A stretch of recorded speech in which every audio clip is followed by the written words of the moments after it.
pretty sure that's what I developed. It had the original vision of that. Yes, yes. Right. Yes. They became.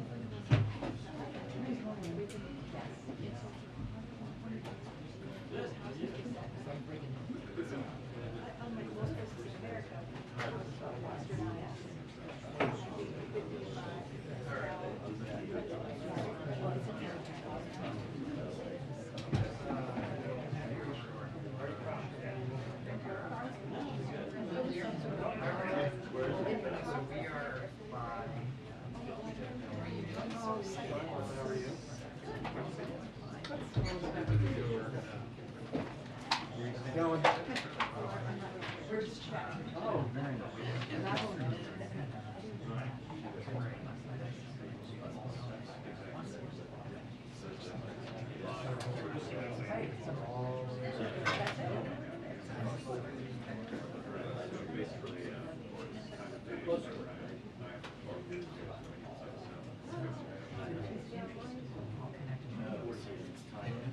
Yes.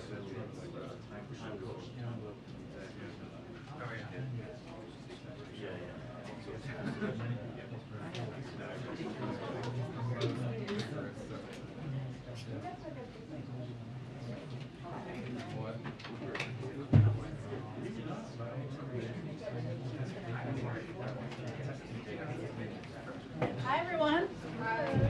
It's a busy day here, I would say. Okay. Today, as you all know, we announced new actions to cut healthcare costs through the Affordable Care Act. Thanks to President Obama and President Biden, America is more covered than before and well on its way to finally treating healthcare as a right and not a privilege. Thanks to the steadfast leadership, America is better off, of both of them, than it was 12 years ago.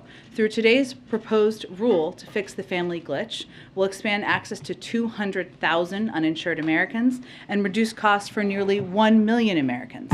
This is no small feat. This will make for the most significant administrative action to improve implementation of the Affordable Care Act since its enactment.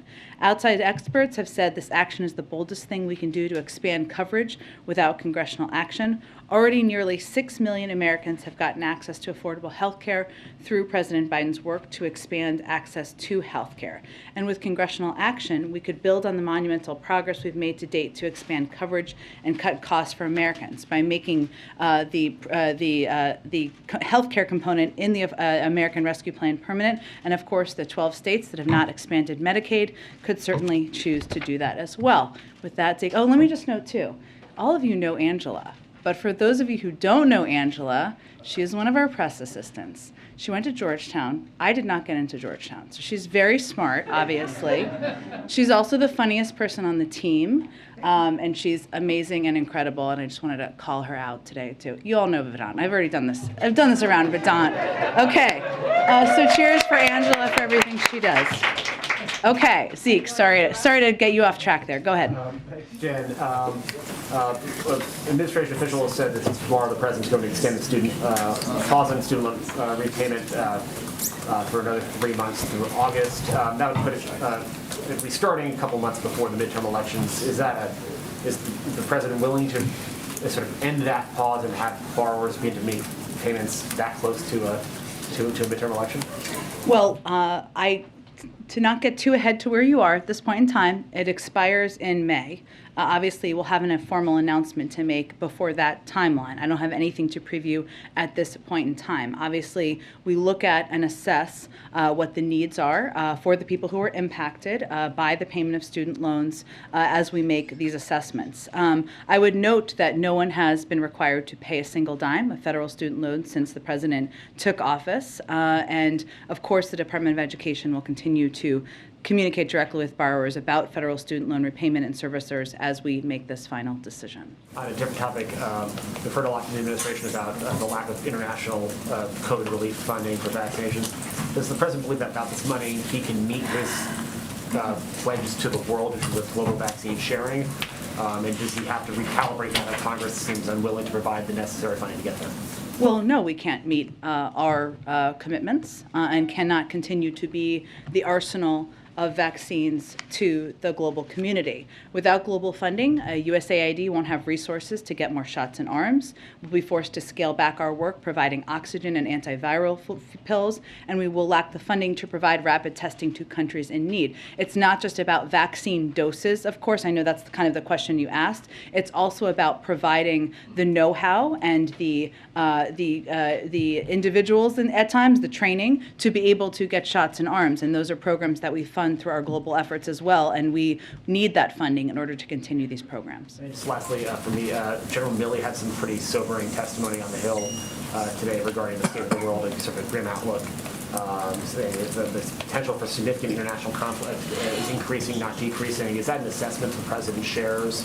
And is that sort of the assessment of the U.S. government that sort of the state of the world right now is darker than it was when the president took office? Well, certainly the General Milley speaks for the assessment of the U.S. military, and I think that's what he was testifying on, and he speaks on behalf of the administration. Go ahead. General Milley also said that he thinks the war in Ukraine will be measured in years, that this will be a long, protracted conflict.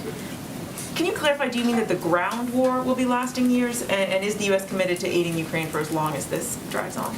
Well, we're certainly committed to continuing our historic support of Ukraine, whether that is military assistance, humanitarian assistance, economic assistance.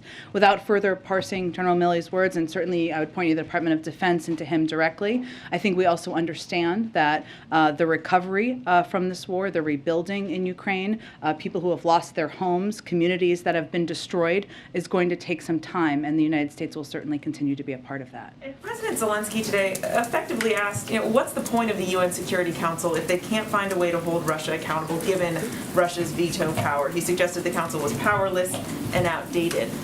Does he have a point, and does the White House think the Security Council needs to be reformed? Is that even possible? Well, I think he's certainly referring to, obviously he can speak for himself, but his frustration, which we share, that Russia is a permanent member of the UN Security Council. We don't see that changing. And so what our objective is at this point in time is on a couple of fronts. One is to continue to provide a range of security assistance to Ukraine, directly to Ukraine, to the military that is serving boldly and bravely on their behalf. I can provide you a little bit of an update on that in addition to the deliveries of the $200 million package announced on March 12th, which are almost complete, deliveries of the $800 million package the President announced on March 16th are actively occurring, and obviously the Department of Defense has also announced a range of equipment that is being provided. I'd also note that there are a range of mechanisms as it relates to accountability, and that relates to the President's strong statements about his view and belief that Russia and President Putin are guilty of war crimes and obviously the atrocities that have taken place. And they are not necessarily through the UN mechanisms. And there are obviously challenges to that given Russia is a permanent member.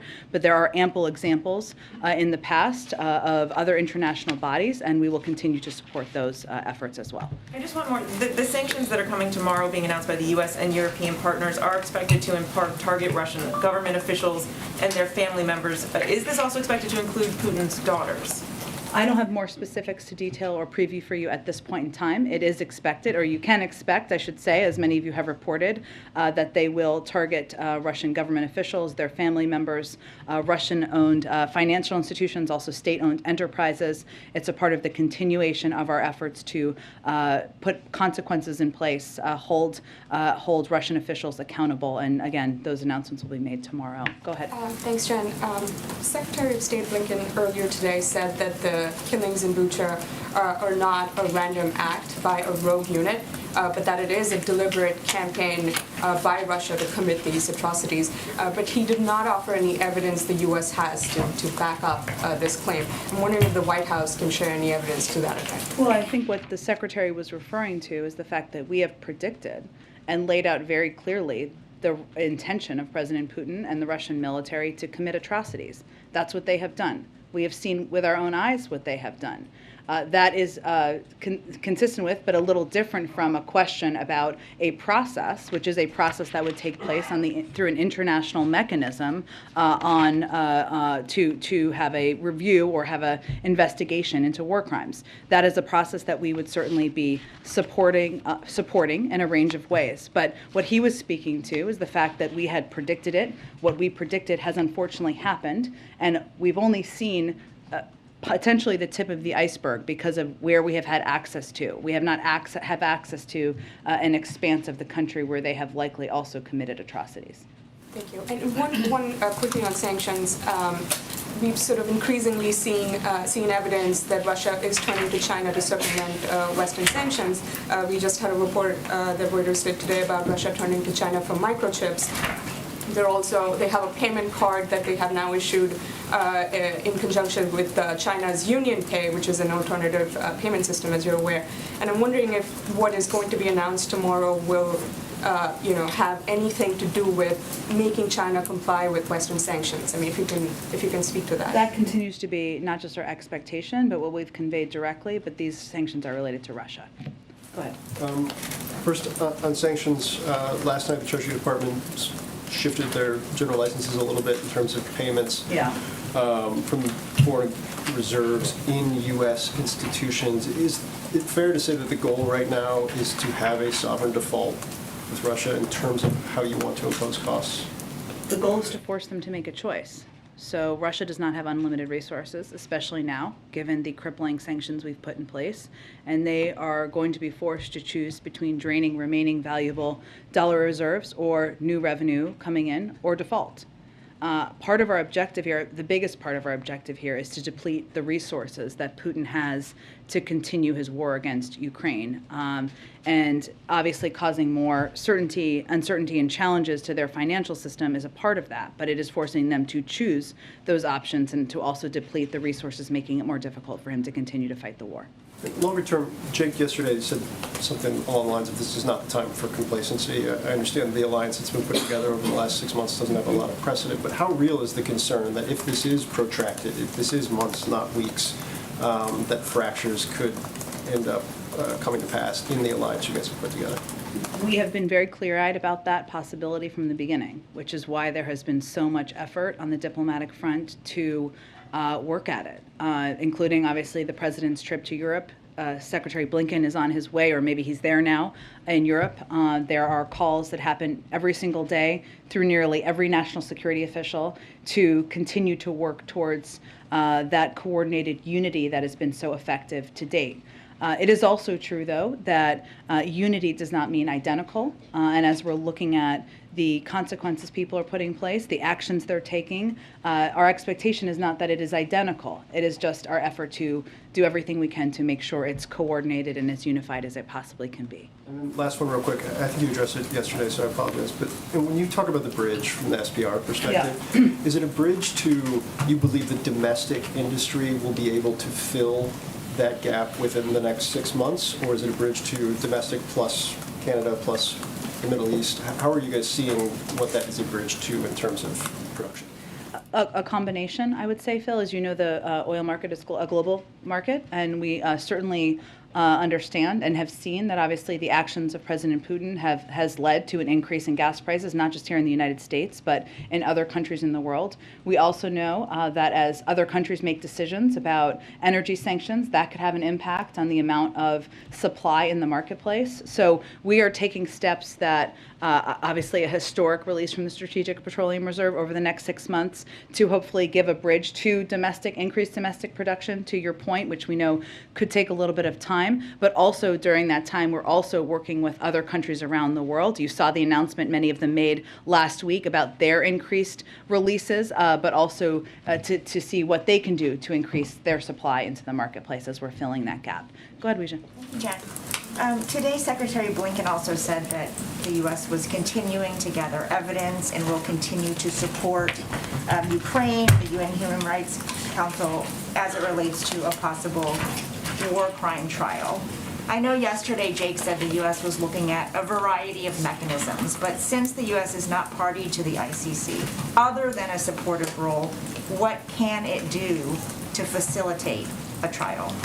Well, let me give you an update on where we are, and I would also let me first point to the fact that historically we have provided evidence to the ICC even though we are not a party member. So if you look back in 2004, the State Department collected evidence indicating that the Sudanese military and militias were committing specific acts of violence against members of non-Arab groups in Darfur, and the Secretary of State at the time, Colin Powell, determined that what was happening was a genocide, and we worked with the ICC and the UN Security Council to hold accountable. So I would just note there is historic reference. Now, also, as you're thinking about the timeline of this, the historic reference for that is also important because that was 2004, and it is just starting now. So it takes time. Now, it doesn't always take that amount of time, but just, as you're looking at the history here. But right now, there are a number of efforts already underway to hold any Russians accountable for atrocities and war crimes.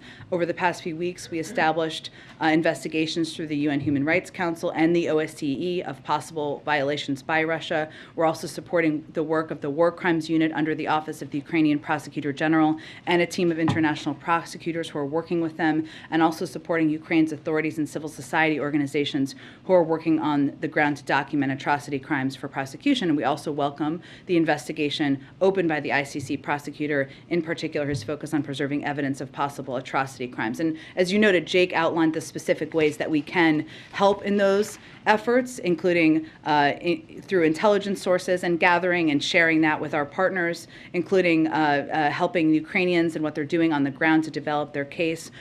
Third is working through international organizations. And the fourth, as he noted yesterday, is all of you and the range of important reporting and sharing of images and information gathering that's happening out there. But those are the different options and different mechanisms we're working through now, but it has not yet been determined what the international mechanism is. And you mentioned that's going to take a lot of time. It seems that you've also indicated that every sanctions package is not meant to be an on and off switch to stop Putin, that will also take time. Is there anything that can be done to stop Putin now, in the immediate? I would say first on sanctions, we have a couple of objectives. One of them is to put consequences in place, put a marker down and make very clear it's absolutely unacceptable, horrific, and there should be consequences. The second is to make it more difficult to fund the ongoing war, and that is a very important component. And the question Phil asked earlier about the bond payments and the bond payment that is due is an example of that, and the mechanisms we have through our economic resources to do exactly that. And the third is to make clear and make it evident to President Putin and Russian leadership and the world that he is a pariah and now is and will be held accountable and treated in that way on the global stage. But what we feel is the most effective thing we can do now, in addition to that, is to continue to provide military assistance, security assistance, equipment on the ground. I would note again, the Department of Defense announced a series of additional military pieces of equipment that they had not previously delivered, that they were delivering to the ground. And we are focusing that effort on ensuring it is equipment that the Ukrainians are trained on and that they have already been using effectively in this war to fight the Russians. Go ahead. And just to follow up on Weecha's question, you guys are adding more sanctions, saying that the sanctions are going to take time to have an impact. How much time do you guys think that these innocent Ukrainians have? Well, I think what's important to note here is sanctions are just one component of the tools that we have at our disposal. What we are doing, and we're already seeing effectively happen, is the financial system in Russia is near the brink of collapse. I mean, they're projecting 15% inflation, a contraction of 15% in their economy. Private sector businesses are pulling out of the country. It is more and more difficult for President Putin to fund this war every single day. That has an impact. But what we're also doing is providing a historic amount of military and security assistance, which is what they've been using effectively over the last few weeks to fight this war and push back the Russians. But do you guys assess that anything you've done so far has prevented a war crime from happening? Well, Peter, I would say that everything we're doing to date is to support the Ukrainians in this war and in this effort. And that is something the president's proud of, we are proud of, including rallying and leading the global community in standing up against Russia. Okay, on another topic, a lot of stories about Hunter Biden surfacing this week. So to ensure the independence of the investigation, would the president support the appointment of a special counsel? Well, first, the president has never had a conversation with the Department of Justice about any investigations into any member of his family. He said that during the campaign, and he will continue to abide by that. So I'd point you to the Department of Justice for any additional steps they would take. They would make those decisions independently. Is there any concern that they're not going to be necessarily seen as being able to make the decisions independently if the White House Chief of Staff is out saying that the president is confident his son did not break the law? Well, that's something the president has said, and certainly we would echo. But in the same answer to that question, Peter, during an interview this week on ABC, Ron Klain also said the Justice Department is independent and they will make their own decisions. And the president has said that he never spoke to his son about his overseas business dealings. Is that still the case? Yes. Go ahead. So tomorrow you're going to announce, the White House is going to announce new sanctions, the administration will new sanctions on Russia in some form. Should we view those sanctions as a response to Bucha, or how should we view those when they're announced? Well, unfortunately, the photos, the horrific photos we've seen from Bucha are not the first violation of war crimes or atrocities that we've seen take place on the ground. So in part, yes, but they have been in the works and part of our process of putting in place consequences. Which is to say there may be more, should we anticipate more in terms of reaction to Bucha? This wouldn't be it in isolation. Correct. We are continuing to assess and make decisions about additional consequences and steps we can put in place. So given these awful videos and pictures we're seeing of the atrocities that took place in Bucha right now, is the U.S. policy still one of no regime change in Russia? And if so, why should someone like Vladimir Putin be viewed by the U.S. as someone who should be allowed to stay in power? Well, I think our policy is no, we are not calling for regime change, and that has not been our policy and continues not to be our policy. But again, Peter, our view is that he is a war criminal, and he is somebody who should be looked at by the international system who evaluates war crimes. I guess the question people say, then why not? If he's a war criminal, why should he be allowed to stay in power? Well, our policy is not to call for regime change. We're not calling for regime change. But again, he is somebody who's committed atrocities against the people in his country. He's a pariah in the world, and every step we've taken has made that clear to the global community. Very quickly, can you pull back the curtain on what happened upstairs when we weren't watching between the former president and the current president over lunch? Did they talk about Putin, Ukraine? Did they do a tour of the residence? What can you tell us about their time together? You know, I haven't had a chance to download yet with the president. I did see former president briefly, but his schedule's a little lighter than the current president's these days. I do know that they had a great, expansive conversation. I haven't downloaded on the specifics of it yet. I'm not sure I'll be able to share those with all of you. They did go take a look at the Oval Office and take a walk around, and I know they enjoyed spending time together. Just to put a finer point on some of the questions you've so far been asked, why shouldn't the images of the atrocities from Bucha compel a worldwide, unified, coalition kinetic response? You mean a military war? Tell me more about what you mean. Sure, a military response led by the United States and the international partners. As in bringing military troops on the ground from the United States and NATO. Well, the president has described outrageous things. You've called them atrocities. You've said perhaps we should brace ourselves for worse. Why not? I think what the president's objective is and his responsibility is to make decisions that are in the interest of the United States and the national security of the United States and the American people. And that is not to go to war with Russia. It is to do everything in our power to hold them accountable, to support efforts through international systems to do exactly that, and to provide military assistance, security assistance, and support to the Ukrainian people and the Ukrainian government. That's exactly what we're doing. But it is not in our interests or in the interest of the American people for us to be in a war with Russia. Go ahead. To follow up on Phil's question on the Russian sovereign debt, does the White House have any sense of timing on when Russia might default? I don't have an assessment of that. I will be looking forward to reading Bloomberg's assessment of that, but I don't have an assessment of that from here. It depends in part on what decisions they make. On what decisions Russia make, okay. And then on the Federal Reserve search, Yep. is the White House still searching for a nominee to replace Sarah Bloom Raskin? And when are you expecting to make an announcement on that nomination? My understanding of the process is it's ongoing. I don't have an update on the timeline of when that would be concluded. Sure, go ahead. Question on sanctions, the Sure. new ones that you're going to announce Yeah. this week. Is there anything you can tell us about them? And just to follow up, if China and Brazil and India and the Middle East are not participating, how effective can they be? Well, tomorrow, what we're going to announce is what I can tell you, and it may not be fully satisfying, but let me do my best. In coordination with the G7 and the EU, an additional sweeping package of sanctions measures that will impose costs on Russia, send it further down the road of economic, financial, and technological isolation. This will include a ban on all new investment in Russia, and increased sanctions on financial institutions and state-owned enterprises in Russia, and sanctions on Russian government officials and their family members. These measures will degrade key instruments of Russian state power, impose acute and immediate economic harm on Russia, and hold accountable the Russian kleptocracy that funds and supports Putin's war. So this is going to be done in coordination with others, and the steps will be targeting, as I just noted, obviously family members, Russian government officials, and other state-owned enterprises and financial institutions. Some pretty big economies that are not participating. Again, I think what we're doing is we're working to rally the world and taking steps to hold Russia accountable. It does not mean they're identical. It doesn't mean they'll all happen on the exact same timeline, but that is what we're continuing to work to do from here. About the countries that are absolutely not participating in sanctions, like China and Brazil and India. I understand what you're asking.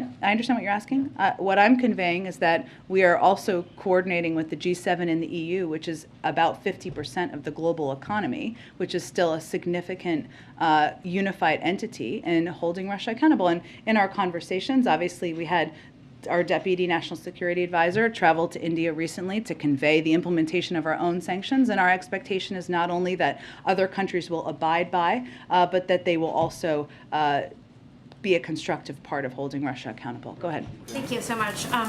Just a question to see if you have any reaction to Viktor Orban's victory, and what kind of message that may send to allies in Europe. Let me check with our national security team. I'm sure we can get you a direct reaction to it. And then I just wanted to ask on COVID, if the president is seeing any sort of having any new restrictions, or if there are any new procedures that are in place, just given there have been a number of staff at the White House who have COVID, there have been a number of reporters who have COVID, many of them were mixing this weekend at a dinner. Which he did not attend, but... But is there any sort of additional heightened concern, just given this moment and the fact that a lot of people in this town seem to be getting it? Well, we know that BA2, which is the dominant variant, is a very transmissible variant, and so we've obviously been watching that closely. And certainly we knew that, as it has been the case in the broader population, including among the media, but also among staff, that means that there will be people who get COVID, who are fully vaccinated and have been boosted, especially in the White House, and I think with most members of the media as well. So fortunately, what we're seeing is largely mild symptoms. But what we do, the policies we do here, which we have not changed, but they are more stringent than the CDC. So just to reiterate for all of you, our policy is that all executive office of the president employees surrounding the president are on a regular testing schedule to screen for COVID on campus. That is a step beyond CDC guidance. If you're going to see the president, you will be tested that day, even if you're not traveling with him, just if you're going to see him for a meeting. The president's doctor will continue to determine if additional testing is needed on any given week in light of various considerations. For example, because of the travel from a couple of weeks ago, he was tested in addition to his regular cadence after he came back. And importantly, as I noted, everyone going into a meeting with one of any of the four principals is obviously tested.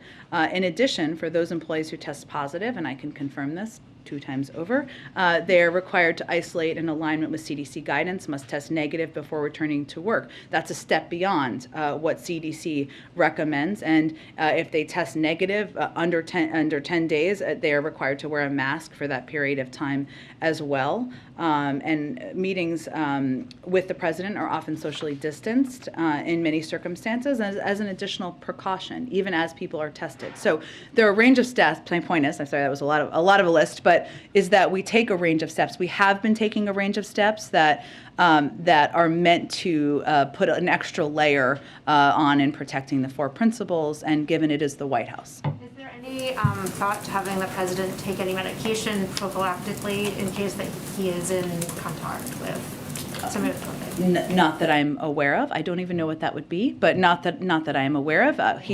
They're on medication. He obviously he relies on the advice of his doctor, but not that I'm aware of. Go ahead. Yeah, thanks, Jen. Senators Romney and Murkowski yesterday announced their support or plans to vote to confirm Judge Jackson later this week or perhaps next week. Hopefully this week, because they're this- going on recess. Yeah, good point. Or don't tell senators you said that. That was a mix-up right there. But what is your reaction to what you heard from Senators Romney and Murkowski there? And it looks likely that she will get 3 Republican votes in support. Is the White House believe that that's a strong showing of bipartisan support for her? Or, the fact that 47 Republicans appear likely to vote against her, are you displeased with the lack of support of Republicans? Well, I would note first that even for a number of senators who decided not to support her, and there's quite a good little video the Daily Show may or may not have done on this, all of them talked about her impeccable credentials, her qualifications, what an incredibly inspiring story she has, and how qualified she is for the job. I would say we've believed from the beginning that her record, her impeccable credentials warranted bipartisan support. And that is exactly what she is going to get in her confirmation, thanks to those individuals and one more that had previously announced their support. So we're certainly encouraged by that. We're looking forward to seeing her confirmed and, of course, celebrating her confirmation to the Supreme Court. Go ahead. Thanks, Jen. The CDC director announced that she's going to be doing a review of the agency and revamp after they see what has worked and what hasn't worked. Is there something specific that the CDC has been doing wrong or some area where it's been falling short that's prompted this need to have such an intense review right now? Sure. Well, let me first say this is a CDC-driven decision, and they'd have more specifics. But what I would say is that if you look back to the last year plus, never in its 75-year history has the CDC had to make decisions so quickly based on limited real-time and evolving science. And yesterday what the CDC director did is rightfully announced plans to initiate a review of the agency with the objective of strengthening, transforming, and modernizing CDC systems and processes around developing and deploying its science. I mean, look at what they've done over the last year. Does it mean everything has been perfect? They would say no. You have to look at how it's done, assess that, and take a look at how you're going to improve things, anything you need to moving forward. It's not uncommon for a CDC director to take a careful look at the agency and assess if it's positioned to meet current public health needs and recommend improvements to systems, processes, and structures. And while this is something that is being done independent of the White House, we certainly support all government working to improve systems and make things better. Independent, and you said it was a CDC-driven decision, so this call for the review did not come from the White House? No, it was CDC-driven and one, and certainly one we support, but the process will be led by the CDC. Go ahead. Jen, Senate Republicans are calling for an amendment on Title 42 to be attached to the COVID relief funding bill. I just wanted to get the White House reaction to that, but then also what kind of effects are you guys worried about if this funding measure gets delayed or doesn't pass? Well, I think my colleague, I don't know, he seems senior to me, Jeff Zients said this. What he said in response to this question is that decisions on Title 42 should remain independent of the urgently needed funding for COVID aid. I mean, this is a decision made by the CDC. It's a public health decision. It's not one that should be wrapped up, of course, in politics. And the decisions made by the CDC is where it should belong as it relates to Title 42. I would note on your earlier question, the impact of not getting this aid would be significant. Right now, these additional resources are urgently needed for our domestic response, including, just to give you a sense of some examples of how it would be used, booster shots for the general population, monoclonal antibodies and Evusheld for the immunocompromised, maintaining our testing capacity. These are all components that are vital to our continued fight against the pandemic. And these are efforts that shouldn't be political. They shouldn't be controversial. We're all, certainly COVID-19 doesn't look at your party affiliation before it decides to inflict you with the virus. And so they're vital. We need this funding, and we'll have to stop, as I've noted in here before, a number of these important programs if we don't get the funding. Go ahead. Thank you, Jim.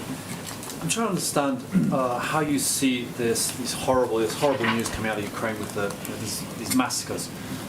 I'd like to understand, do you see it as something fundamentally, like a game changer?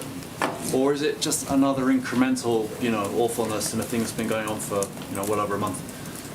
And if it is something fundamentally different, these people with their hands tied and thrown into pits and cellars and whatever, does that mean that we can expect to be hearing a fundamentally different response? Because that's also been incremental.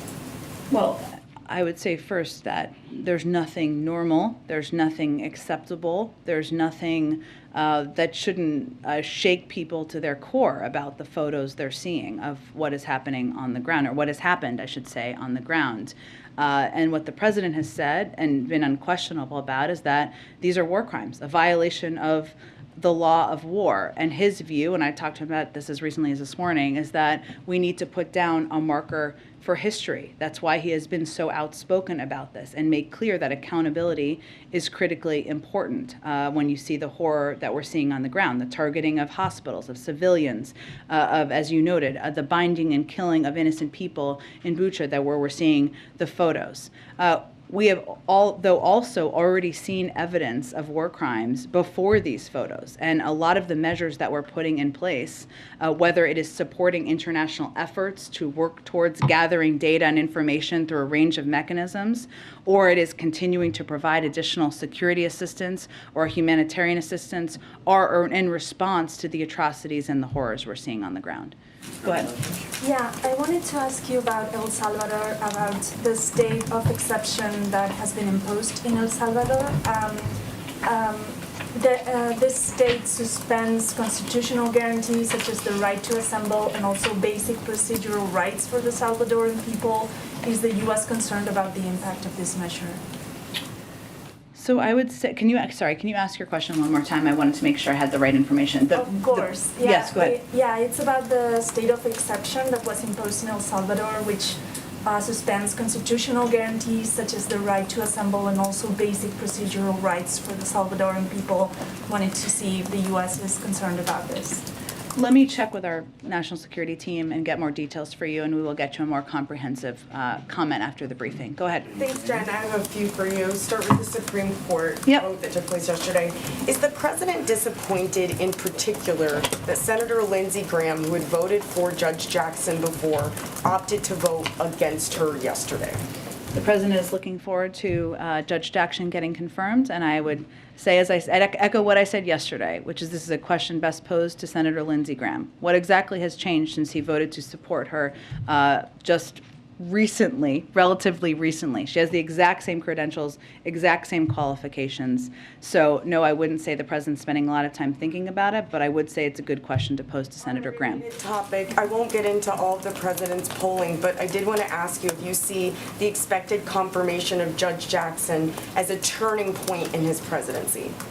I would say, without getting into the politics of it, the president committed to nominate a African-American woman to serve on the Supreme Court if there was an opening. We are on the verge of that woman getting confirmed to the Supreme Court. This is a moment, even with everything going on in the world, to celebrate history, to celebrate this incredible woman who has impeccable credentials, who is about to serve on the Supreme Court. And so certainly we're going to take a moment to appreciate that and value that. And I think a lot of people in this country will too. I can't make a prediction on what that will mean for polls, and it's really not about that for us. Jen, President Obama, former President Obama, did seem to get into the politics of it today when he was talking about his own re-election battle and seemed to be delivering somewhat of a pep talk for Democrats facing potentially tough re-election battles in the midterms this year. Is that a message that the White House wanted him to come here and deliver today? Well, having worked for the former president for some time and the newer president for some time as well, here's what I heard him talking about. The fact that in Washington, when you're pushing for getting the right thing done, and he was talking about the Affordable Care Act, it means sometimes overcoming skepticism, Republican obstruction, even division within your own party, political challenges, countless headlines saying your agenda is dead, and still fighting to get it done. Sounds pretty similar to what we're working on today. That's not about the midterms. That's about why you're in government and making government work for people, and why it's important to continue to do, even when everybody says it's not possible. And that was the message I think he was delivering today. Go ahead. Thank you, Jen. I have two questions on Ukraine. Prime Minister Justin Trudeau said last week that he does not want President Putin to attend the G20 meetings, and he has reached out to Indonesian President Joko Widodo, who is the host of this year's meetings. So does President Biden have plans to also do the same, to reach out personally to the Indonesian president? And can you just share anything on the diplomatic front in terms of trying to get Russia out of the G20 meetings or get Ukraine in as an observer? Sure. I don't have any update on that. I'm happy to see if we have any update from our front. And then just a follow-up on a different note on Ukraine. China today urged the UN Security Council to verify and not to resort to unfounded conclusions on Bucha. And meanwhile, Chinese media is also repeating Russia's narrative that what's happened in Bucha is fake news. Can we get a White House reaction on that? I would just say if you're repeating the propaganda of the Russian government and President Putin, you're on the wrong side of history. Thank you, Jen. Last week, a senior Treasury official briefed that the sanctions on Russia were originally intended to deter, but now the point of the sanctions is intended to debilitate and impair the war effort. Can you elaborate any change in messaging around the sanctions and their intended purpose and how that's changed? Sure. Well, look, I think the way we always saw it from the beginning is that the threat of sanctions, your hope is that there is a deterrence effect. That has been played out in history, that there has been a deterrence effect at times. That is not a sure thing or 100%. But if it reduces or if it makes a leader potentially think about what horrific actions they're going to take, then they're worth that threat of sanctions. Never has it been the case that the putting sanctions in place is effective deterrent. The threat of them has been an effective deterrent. Obviously, the war has commenced, right? And sanctions have always had the purpose of putting in place consequences. So right now, those consequences also include making it very difficult for President Putin to fund the war, which, as you know, includes steps like the step taken by the Department of Treasury yesterday, where they're going to be forced, because they don't have unlimited resources, to make choices about how they're going to spend the resources they have. Do you describe these latest rounds of sanctions? Because the administration was very clear in the beginning that if the invasion happened, that it would bring forth everything but the kitchen sink. So the sanctions that we're seeing rolled out now, how would you describe them? Are they simply incremental at this point? Well, they've all been building on each other. The Russian economy is on the brink of collapse. The inflation is skyrocketing at 15%. The detraction or the constriction of the economy there is also projecting to decrease by 15%. Private sector businesses are not investing in Russia, and President Putin is a pariah. This has all been the result of a coordinated global effort to put in place economic and financial consequences that are having an incredible effect. In addition, we have made it much more difficult because of export controls and other limitations on the type of materials that President Putin and the Russians can purchase to build the technological systems and capacities to fight wars in addition to funding wars. And those are all components that have been the result of the efforts to date. Go ahead. And I wanted to ask about your long COVID announcement earlier today. The criticism that's come from lawmakers has been that it's going to take a long time to collect data and studies on long COVID. Can you talk about how this memo helps people that are living with that now?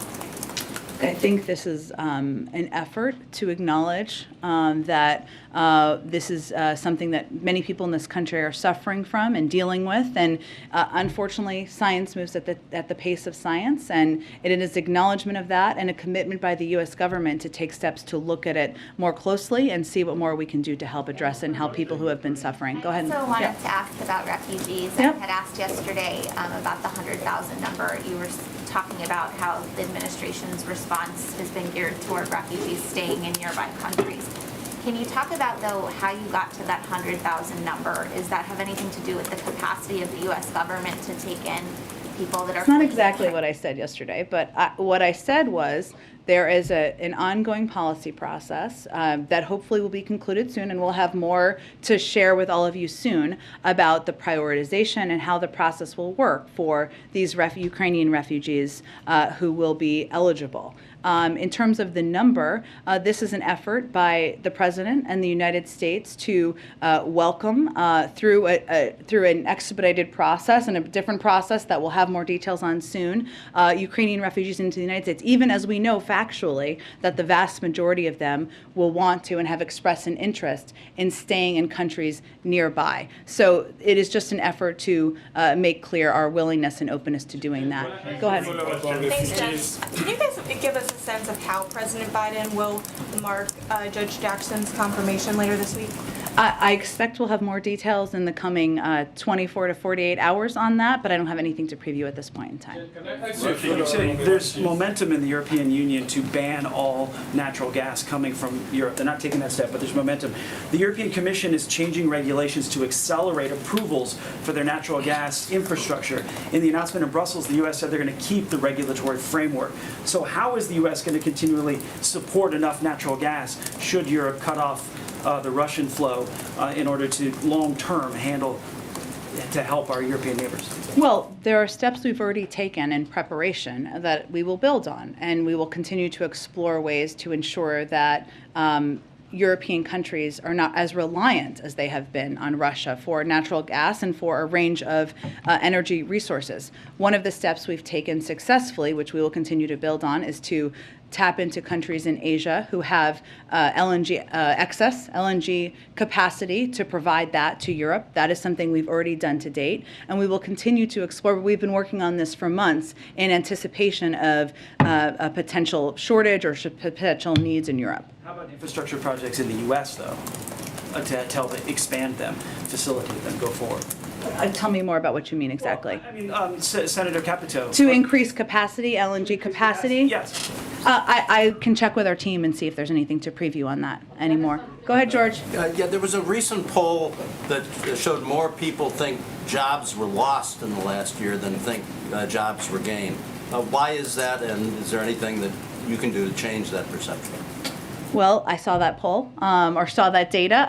What I can tell you, what we can do from here is share the facts. And I know all of you are working to share facts as well, even as you ask us tough questions and hold us accountable and to account as well.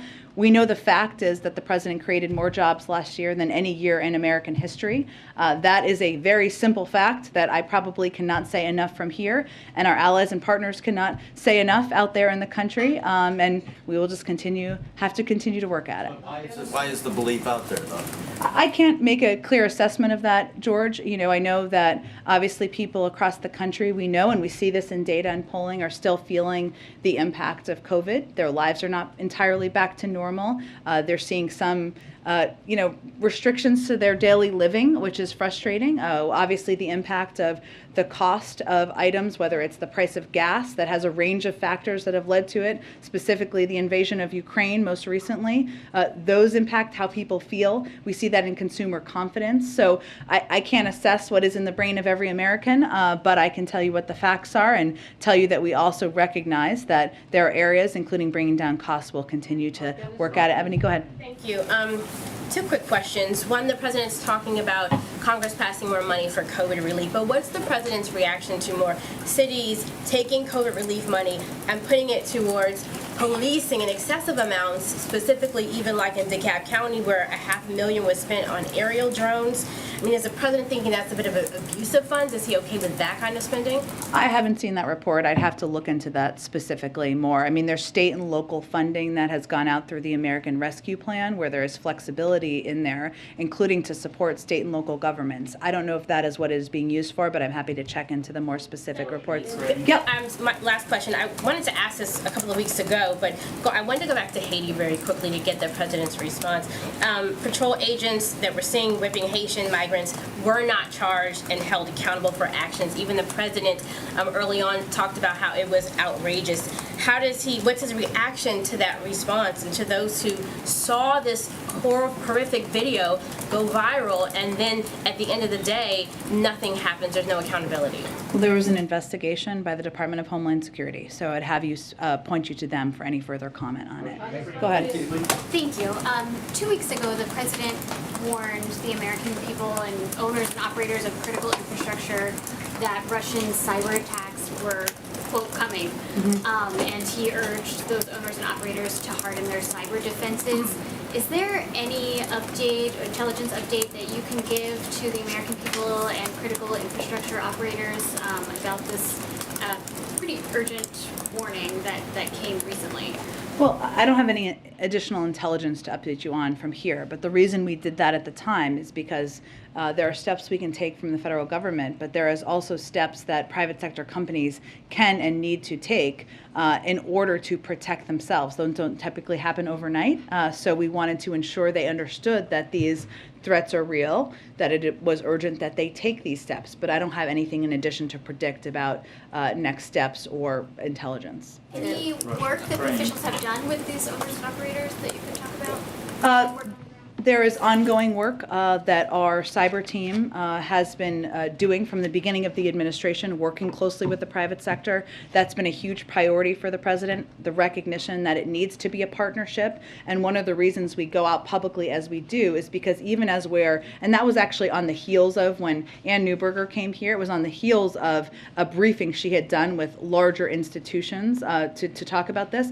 We also recognize, though, that cyber attacks can impact smaller institutions, medium-sized institutions, and institutions that need to know that there are easy steps they can take to two-factor authentication, passwords, not clicking on mysterious links that can also help protect themselves. So that's why we went out publicly to spread the message broadly. Thank you so much, everyone.